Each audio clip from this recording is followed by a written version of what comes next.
The stars looked different here. Jake Morrison pressed his face against the small window of the shuttle and watched the alien sun cast strange shadows across the rocky moon below. 3 months had passed since the UES Discovery left Earth's solar system, and every day brought new wonders that made his head spin. "You nervous, Sergeant?" Lisa Carter asked from the seat behind him. The medic was checking her supplies for the 3rd time, making sure every bandage and medicine bottle was secure in her pack. "Just thinking," Jake replied. He turned away from the window and looked at his small team. Besides Lisa, there was Dr. Kevin Hayes, a tall man with thick glasses who seemed more excited than worried about their mission. The scientists had barely stopped talking since they left the main ship. "The structure readings are incredible," Kevin said, holding up his tablet. "The materials are unlike anything we've seen. The energy signatures suggest advanced technology, but the patterns are completely alien." "This could change everything we know about Doc," Jake interrupted gently. "Save some energy for when we get down there," their pilot, Danny Webb, called back from the front of the shuttle. "Coming up on the landing zone now? Everyone strap in tight." Jake felt his stomach drop as the shuttle descended toward the moon's surface. The gravity here was lighter than Earth, but the atmosphere was thick enough to breathe with their suits. Through the window, they could see the structure they had come to investigate. It rose from the rocky ground like a giant metal flower, its curved walls gleaming in the alien sunlight. Strange symbols covered its surface, and soft blue lights pulsed along what looked like veins running through the metal. The Discovery's long-range scanners had spotted it from orbit, and Captain Amanda Foster had immediately ordered a scouting mission. The shuttle landed with a soft thud, and Jake felt the artificial gravity adjust to match the moon's natural pull. He stood up and checked his rifle one more time, then looked at his team. "Remember, we're just here to look around and report back," he said. "If we find anything dangerous, we leave immediately. No heroics, no taking risks. We have families back home who want to see us again." Lisa nodded and shouldered her medical pack. Kevin was practically bouncing with excitement as he gathered his scanning equipment. Danny would stay with the shuttle to keep it ready for a quick escape if needed. The airlock hissed open, and Jake stepped onto the alien moon for the first time. The ground was covered in fine red dust that crunched under his boots. The air smelled strange through his suit's filters. It's like metal and something he couldn't identify. The structure was even more impressive up close. It towered over them at least 50 meters tall, with smooth walls that seemed to shift color in the light. The blue veins pulsed faster as they approached, as if the building knew they were coming. "Incredible," Kevin whispered, running his scanner over the nearest wall. "The molecular structure is completely stable, but the energy readings are off the charts. It's like the entire building is alive." Jake found what looked like an entrance, a tall archway that was sealed with a door made of the same strange metal. There were no handles or obvious controls, but as he approached, the door began to glow brighter. "Maybe we should," Lisa started to say, but the door suddenly melted away like water, revealing a dark corridor beyond. Jake raised his rifle and activated the light mounted on top. The beam cut through the darkness, showing walls covered in more of those strange symbols. The corridor stretched ahead of them, curving gently to the right. "Stay close," Jake said. "Kevin, keep scanning for any signs of life. Lisa, watch our backs." They moved slowly into the structure, their footsteps echoing in the silence. The walls here were different, covered in what looked like pictures or maybe writing. Jake couldn't make sense of any of it, but something about the images made him uncomfortable. "Jake," Kevin said softly, "these aren't just decorations. I think they're historical records. Look at this." He pointed to a section of wall where the images seemed to tell a story. Jake could make out different shapes that might have been alien creatures, and in every picture, one type of creature seemed to be hunting or fighting the others. "Predators," Lisa said, understanding immediately. "These show one species hunting others." Jake studied the images more carefully. The predator creatures were large and reptilian, with long claws and what looked like fangs. In picture after picture, they were shown defeating other aliens, collecting what might have been trophies. "How many different species do you count?" Jake asked. Kevin moved his scanner along the wall, counting the different types of prey creatures shown in the images. At least 15, maybe more. And look at this. He pointed to the most recent-looking images at the end of the wall. These showed the predators in what looked like a great hall, surrounded by collections of bones, weapons, and other trophies from their hunts. "They're collectors," Lisa said with disgust. "They hunt other intelligent species for sport." Sound echoed from deeper in the structure, like metal scraping against stone. Jake immediately raised his rifle and motioned for the others to get behind him. "We should go," Lisa whispered. But before they could move, the corridor behind them sealed itself with the same flowing metal that had opened to let them in. They were trapped. "Jake," Kevin said, his voice tight with fear. "My scanner is picking up movement. Lots of it, coming from multiple directions." The scraping sound grew louder, accompanied by what sounded like heavy breathing and low growls. Jake could see lights moving in the darkness ahead of them. Not the blue glow of the building, but yellow lights that moved like eyes. "Stay together," Jake said. "Whatever happens, we stick together." The first alien stepped into the light of Jake's rifle beam, and all three humans froze in shock. It was massive, at least 3 meters tall, with dark green scales that seemed to absorb light. Its head was elongated like a crocodile's, but it walked upright on powerful legs. Long arms ended in hands with claws that looked sharp enough to cut through steel. But what made Jake's blood run cold were the creature's eyes. They were intelligent, calculating, and filled with the kind of cold hunger he had only seen in Earth's most dangerous predators. More aliens emerged from the shadows, surrounding the small human team. Jake counted at least 8 of them, all armed with weapons that looked like they were made from bone and metal. Their leader, a creature even larger than the others, with scars covering its hide, stepped forward. When it spoke, its voice was like grinding stone, but somehow Jake understood. The words, "The aliens must have some kind of translation device." "More prey has come to our hunting ground," the scarred alien said. "How convenient. It has been too long since we had sport with a new species." Jake kept his rifle trained on the creature's chest, but he could see more aliens moving in the shadows beyond his light. They were completely outnumbered. "We're explorers," Jake said clearly. "We didn't know this place was occupied. We'll leave immediately if you let us go." The scarred alien made a sound that might have been laughter. "Leave no, little mammal. You will provide entertainment for my warriors. But first, we will learn what manner of prey you are." One of the smaller aliens moved quickly, faster than Jake could react. Claws raked across his arm, tearing through his suit and drawing blood. He spun and fired, but the alien was already gone, melting back into the shadows. "Jake." Lisa rushed to check his wound, but the alien leader held up a clawed hand. "Interesting," the scarred creature said. "You bleed red, like the Kathmari did. I lasted almost 10 minutes in the arena before my venom stopped their hearts. You'll make fine trophies for our wall." Jake looked at his torn suit and the blood seeping through the fabric. The cut burned like fire, and he could feel something cold spreading through his arm. Venom. These creatures were venomous. Just like the deadliest predators on Earth, he looked at Lisa and Kevin, seeing the fear.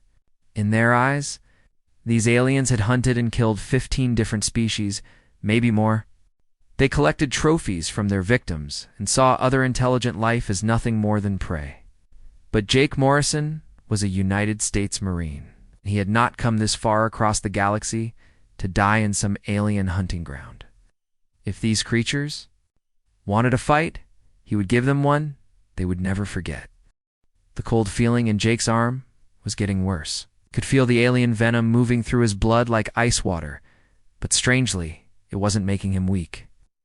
If anything, his body seemed to be fighting it off, heating up to burn away the poisoned.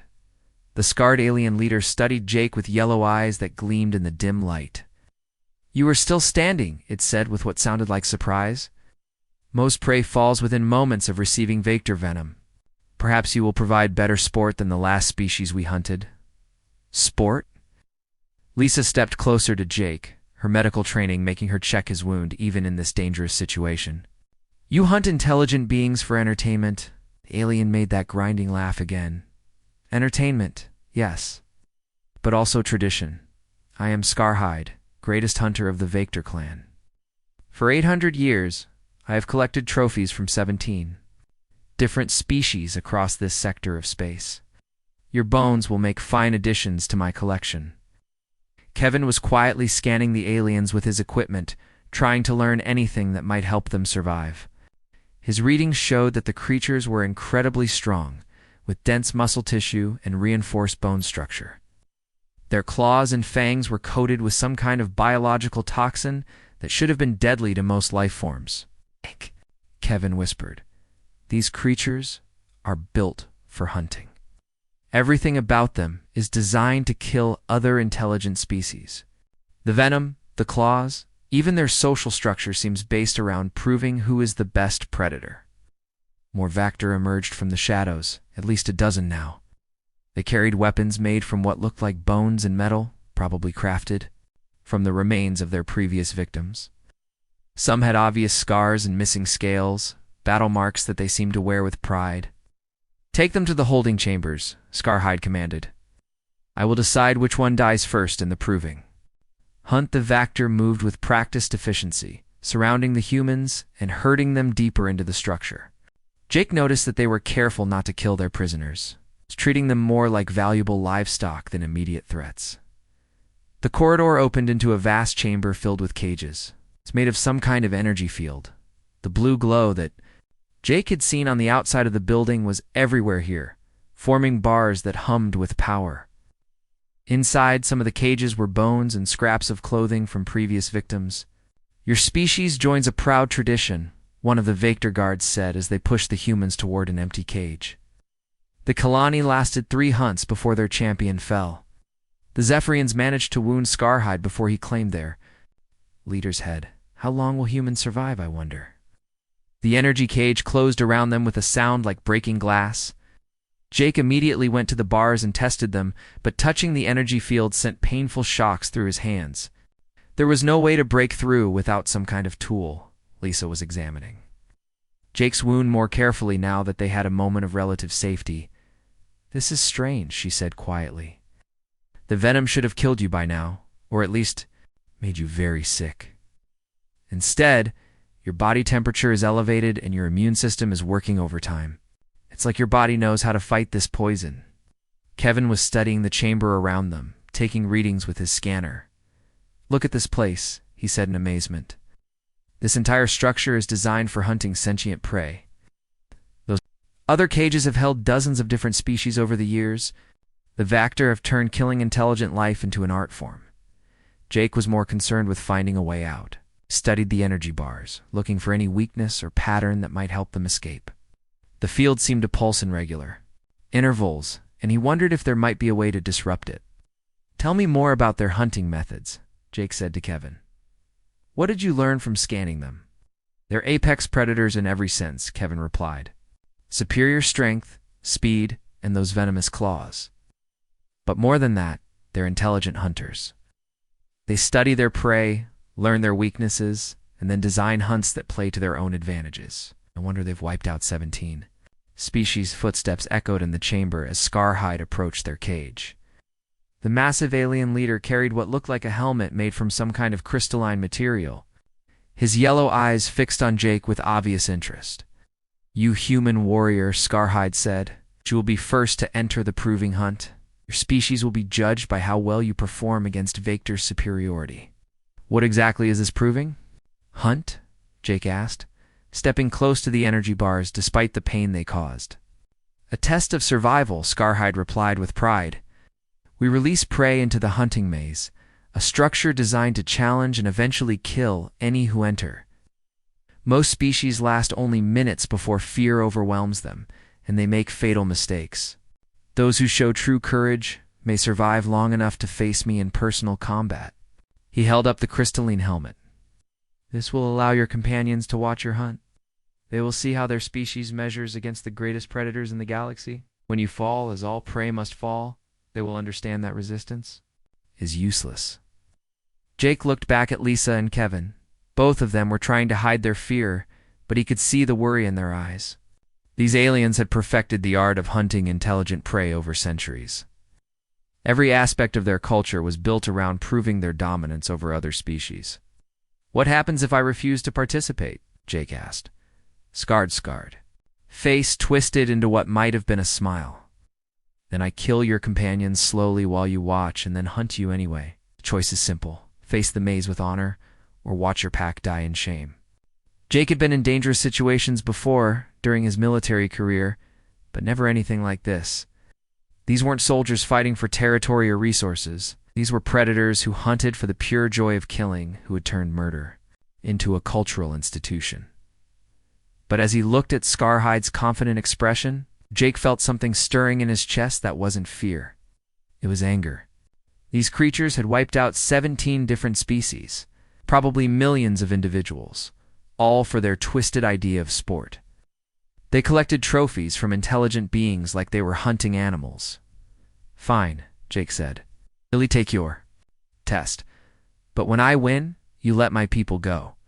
Scarhide made that grinding laugh again, louder this time. "When you win, foolish mammal. No prey has ever defeated a Vector hunter in the proving hunt. Your confidence will make your fall all the more satisfying to watch." The energy cage dissolved, and immediately several Vector guards surrounded Jake.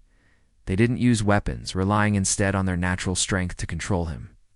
Their claws left small cuts on his arms and shoulders, each one burning with venom that his body seemed to be fighting off. As they dragged him away from Lisa and Kevin, Jake caught his friend's eyes. "Study everything you can about this place," he said quietly. "Find their weaknesses. I'm going to buy us some time." The guards led him through corridors filled with more trophy displays. Skulls, weapons, and artifacts from dozens of different species lined the walls like a museum of extinction. Each display represented an entire civilization that had been destroyed by Vector hunting parties. They stopped at the entrance to what Scarhide had called the hunting maze. Through the doorway, Jake could see a complex structure of corridors, chambers, and obstacles that extended far into the distance. Strange lights moved through the passages, and he could hear mechanical sounds that suggested deadly traps waiting inside. "The maze will test every aspect of your survival instincts," Scarhide explained as he placed the crystalline helmet on his own head. "Your companions will witness everything through this device. They will see you run, see you hide, and finally see you die. It will break their spirit before their own hunts begin." Jake looked into the maze, calculating distances and trying to spot potential dangers. His military training had taught him to assess terrain quickly, but this was unlike any battlefield he had ever faced. The Vector had designed this place specifically to kill, using centuries of experience hunting other species. "Any last words for your pack?" Hyde asked MOCKNGLY. Jake turned to face the alien leader directly. "Yeah, you're about to learn something new about humans." The entrance to the maze opened, and Jake Morrison stepped into the hunting ground that had killed representatives of 17 different species. Behind him, he could hear Scarhide's confident laughter echoing through the chamber. But Jake wasn't running yet. Instead, he was thinking about every survival course he had ever taken, every dangerous mission he had completed, and every reason he had to get back to Lisa and Kevin alive. The Vector thought they were hunting prey. They were about to discover they had caught a predator. Jake stepped into the hunting maze and immediately heard the entrance seal behind him. The walls here were made of the same flowing metal as the rest of the structure, but they pulsed with a red light instead of blue. The air smelled like old blood and fear. The first corridor stretched ahead of him for about 30 meters before splitting into 3 different paths. Jake could see movement in the shadows, mechanical devices that were probably designed to kill or maim anyone who passed by. The Vector had built this place to test prey before the final hunt, and they had clearly put a lot of thought into making it as deadly as possible. He moved carefully along the left wall, using his military training to stay alert for traps. His rifle was still slung across his back, but he doubted bullets would be very effective against whatever dangers waited in this maze. The Vector had been hunting intelligent species for centuries.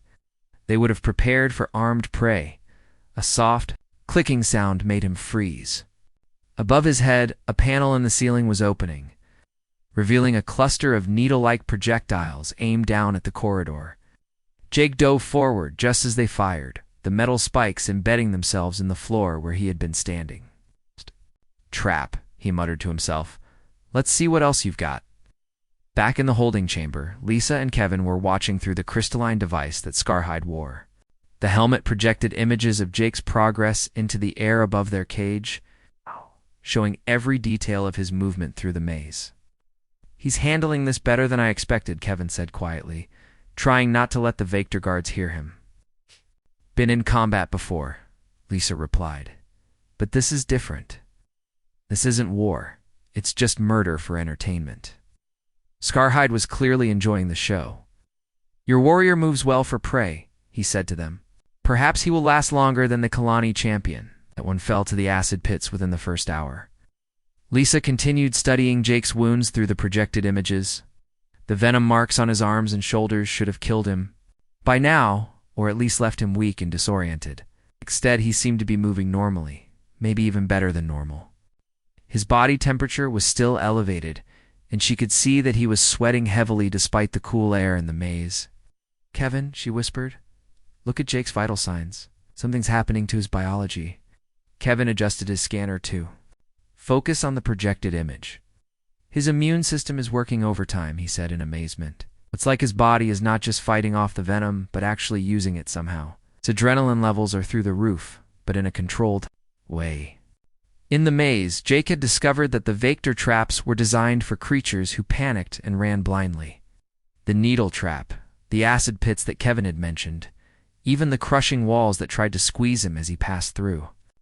Narrow corridors, all of them could be avoided, or survived with patience and careful observation. But avoiding the traps was only part of the challenge. Jake could hear something moving through the maze behind him, something large and heavy that was tracking his progress.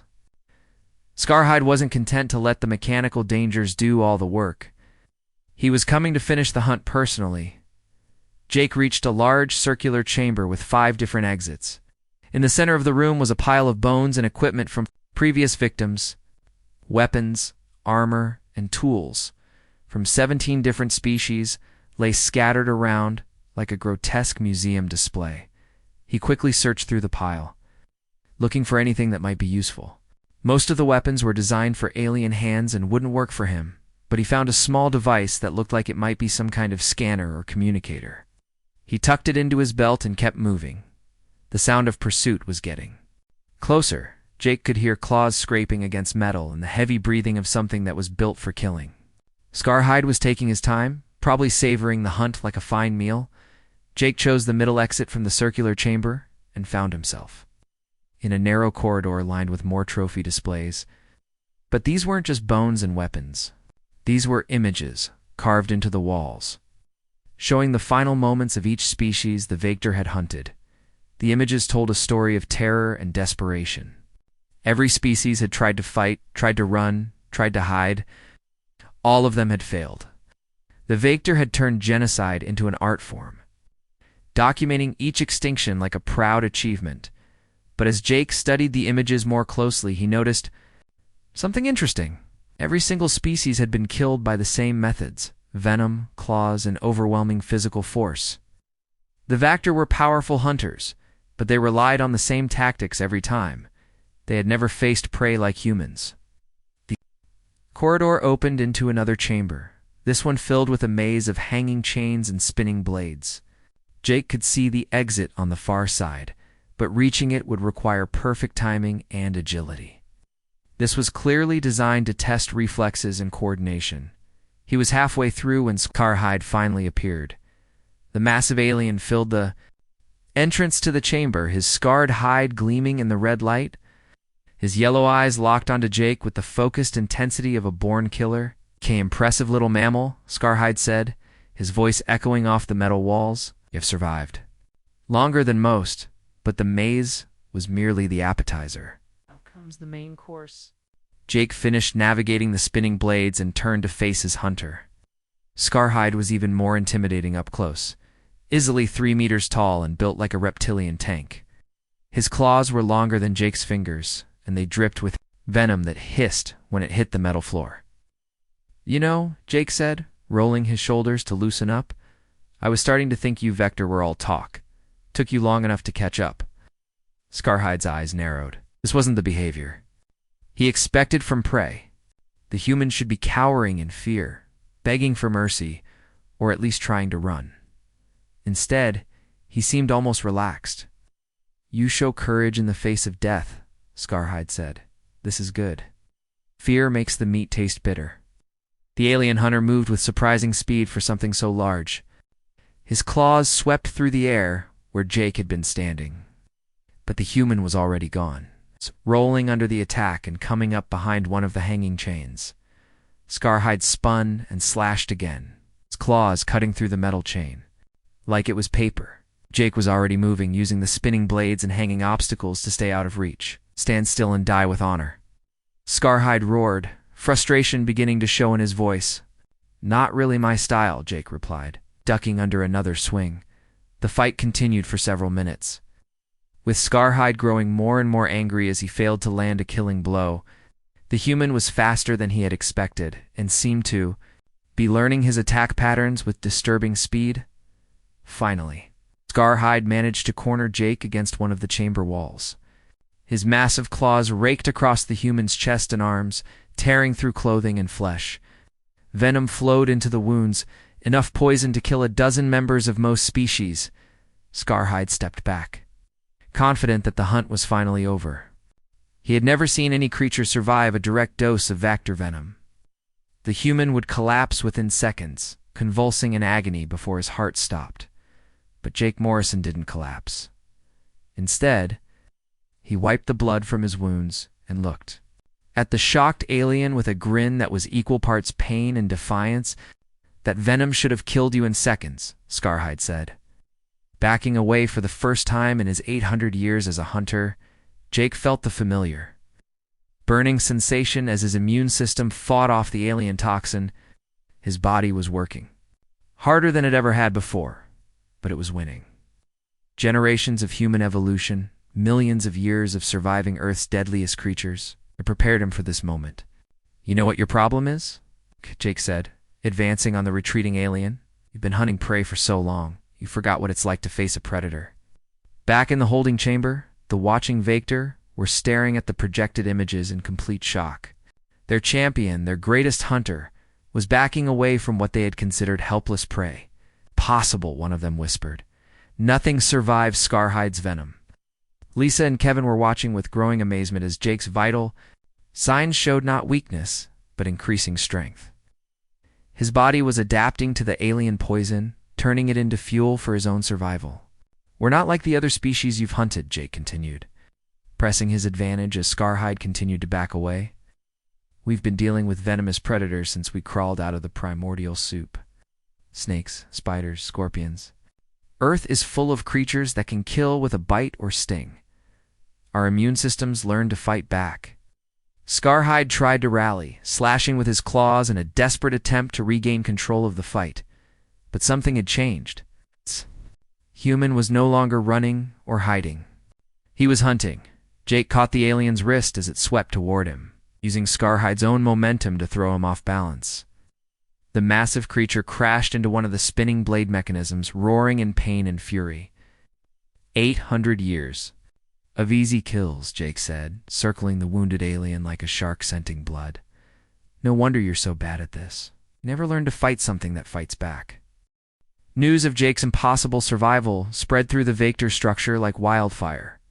Warriors who had been confident in their superiority just hours before now whispered in dark corners about the human who could not be killed by their most deadly weapon. In the holding chamber, Lisa and Kevin watched as chaos erupted among their captors. The crystalline helmet that Scarhide wore was broadcasting Jake's fight to viewing devices throughout the complex. And every Vector warrior could see their champion struggling against what they had thought was helpless prey. Look at their faces, Kevin said quietly. They're terrified. It was true. The alien warriors who had seemed so confident before were now pacing nervously, their yellow eyes darting between the projected images and each other.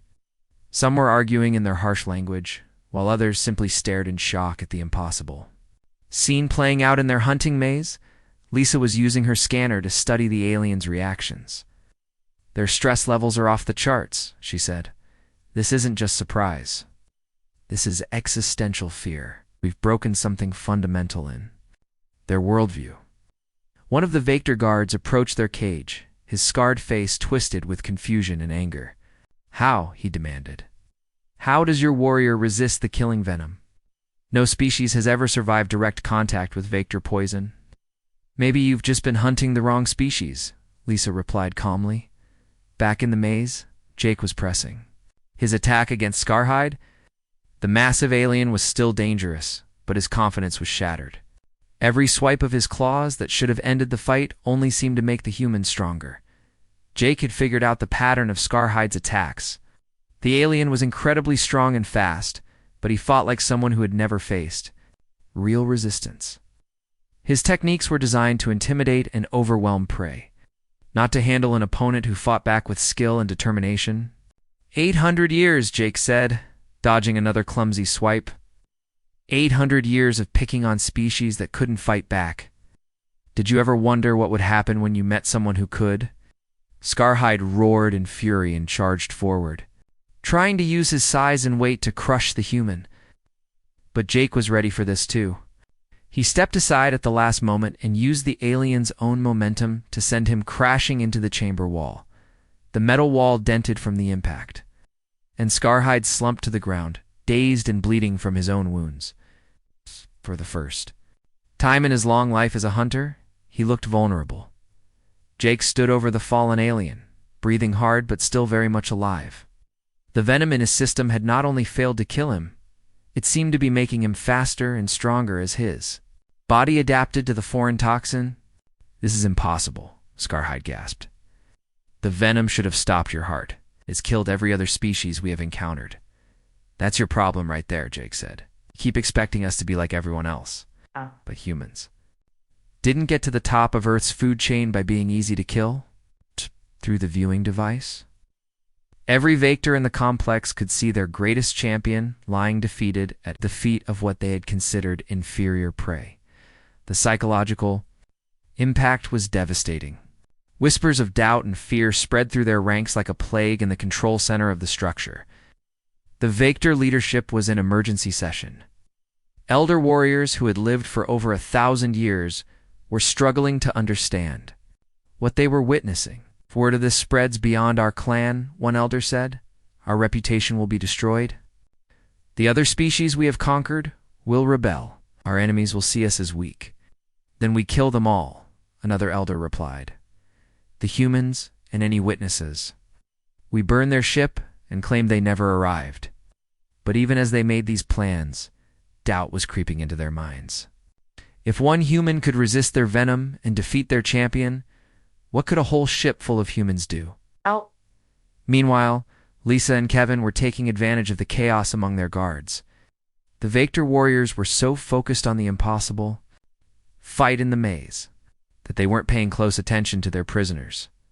Lisa had been quietly studying the energy cage that held them, using her medical scanner to analyze the power patterns. "Kevin," she whispered, "I think I understand how this containment field works. Can you break us out?" Kevin asked, pretending to watch the projected images while actually helping Lisa examine the cage. "Maybe. The field pulses in regular intervals, probably to prevent power overload. If we can disrupt the timing." Lisa began carefully adjusting her scanner's output frequency. Kevin was doing his own analysis of their prison. "The control mechanism is biological," he said quietly. "It responds to Vector neural patterns. But if we can override the frequency," working together, they began to modify their equipment to interfere with the cage's energy field. Dangerous work. One mistake could electrocute them both. But they had to try. Jake was buying them time with his life. They couldn't waste the opportunity. In the maze, Jake was exploring the rest of the hunting ground, while Scarhide slowly recovered from their fight. The alien leader was still alive, but clearly shaken. By his first real defeat in 8 centuries, Jake found what looked like a control room filled with alien technology. The walls were covered with screens showing different parts of the complex, and he could see Lisa and Kevin working frantically. in their cage. He could also see dozens of Vector warriors gathering in what appeared to be an armory. "They're planning something big," Jake muttered to himself. He began examining the alien controls, trying to understand their function. The device he had taken from the bone pile earlier was beeping softly, and when he held it near one of the control panels, text appeared on the screen in a language he couldn't read, but he didn't need to read it to understand what he was seeing. The screens showed the locations of every surviving member of the 17 species the Vector had hunted. Some were in other cages throughout the complex. Others were being held on different levels of the structure. To keep survivors, Jake realized, not just for sport, for breeding. The implications made his stomach turn. The Vector weren't just hunters. They were farmers, keeping populations of other species alive so they could continue their hunts indefinitely. But that also meant Jake and his team weren't the only ones who could benefit from a successful escape. Back in the holding chamber, Lisa and Kevin's sabotage work was paying off.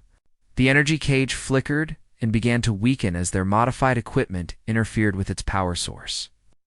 "Almost got it," Lisa said through gritted teeth. The energy feedback was painful, but manageable. Their Vector guards suddenly noticed what they were doing. One of them roared in alarm and raised his weapon. But the energy cage chose that moment to collapse completely. Kevin threw himself at the nearest guard while Lisa grabbed her medical pack and began pulling out supplies that could be used as weapons. A small canister of surgical alcohol became an improvised flamethrower when combined with her emergency flare. The guard Kevin had tackled was surprised by the human's desperate strength. Like all Vector, he had expected easy victory over what he saw as prey. Instead, he found himself fighting for his life against an opponent who refused to give up. Lisa's makeshift flamethrower caught another guard by surprise, sending him scrambling away from the painful flames. But more guards were coming, drawn by the sounds of fighting. "We need to find Jake," Lisa said, grabbing one of the fallen guard's weapons. "And we need to contact the Discovery," Kevin added, picking up his scanning equipment. "Captain Foster needs to know what we're dealing with here." They fought their way out of the holding chamber, using surprise and desperation to overcome opponents who were individually stronger but had never faced prey that fought back effectively. Throughout, the complex alarms began to sound. The Vector leadership realized that their prisoners had escaped. Their champion had been defeated, and their entire way of life was being challenged by a species they had never encountered before. For the first time in 800 years, hunters were being hunted, and somewhere in the control room of the alien structure, Jake Morrison was learning everything he needed to know about Vector technology, their defenses, and most importantly, how to contact his ship. Captain Amanda Foster was about to learn that her scouting mission had discovered something far more dangerous than an abandoned alien structure. They had found a civilization built on genocide, and they were about to bring the full might of human military technology down on the heads of creatures who had thought themselves the ultimate predators in the galaxy. Jake's fingers moved across the alien control panel, trying to understand the strange symbols and interfaces. The device he had found in the bone pile was helping, translating some of the text into images he could recognize. After 20 minutes of careful work, he managed to activate what looked like a communication system. Static filled the air, then cleared to reveal a familiar voice. "This is Captain Foster of the UES Discovery. Any human personnel, please respond immediately." "Captain, this is Sergeant Morrison," Jake said into the alien communicator.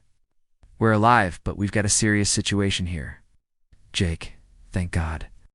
We lost contact with your shuttle 3 hours ago. What's your status?" Jake looked around the control room, watching screens that showed Vector warriors arming themselves throughout the complex. "We've made contact with a hostile alien species called the Vector. They're hunters, Captain. They've been wiping out intelligent species across this sector for centuries. Are you secure? Do you need immediate extraction? Negative on extraction?" "Ma'am, Lisa and Kevin are fighting their way through the complex, and there are other prisoners here. Members of different species that the Vector have been keeping alive." Jake paused, studying the screens more carefully. "Captain, these aliens have turned genocide into a sport. They have to be stopped." Captain Foster's voice was grim when she replied. Understood, Sergeant. We're tracking your location now. Military support is 20 minutes out. 20 minutes felt like a lifetime when Jake heard the sounds of battle, getting closer to his position. Lisa and Kevin were somewhere in the complex, fighting for their lives against aliens who had spent centuries perfecting the art of killing intelligent prey. Jake began working on the alien systems, trying to learn as much as possible before the Vector reached him. What he discovered made his blood run cold. The complex wasn't just a hunting ground. It was the center of a vast network of similar facilities, spread across dozens of star systems. The Vector had been systematically hunting and destroying intelligent species for over 1,000 years. Entire civilizations had been reduced to small breeding populations kept in cages for sport. The 17 species Jake had heard about were just the most recent victims, but the screens also showed him something else. The locations of every Vector, warrior in the complex, their weapons, and most importantly, their weaknesses. Footsteps echoed in the corridor outside the control room. Jake grabbed one of the Vector weapons from a wall display and positioned himself behind the main console. The weapon felt strange in his hands, but the basic principles seemed familiar enough. Scarhide limped into the control room, his scarred hide now bearing fresh wounds from their fight in the maze. Behind him came a dozen Vector warriors, all armed and ready for battle. Clever little mammal, Scarhide said, his yellow eyes filled with rage and humiliation. You have learned to use our technology, but it will not save you or your pack.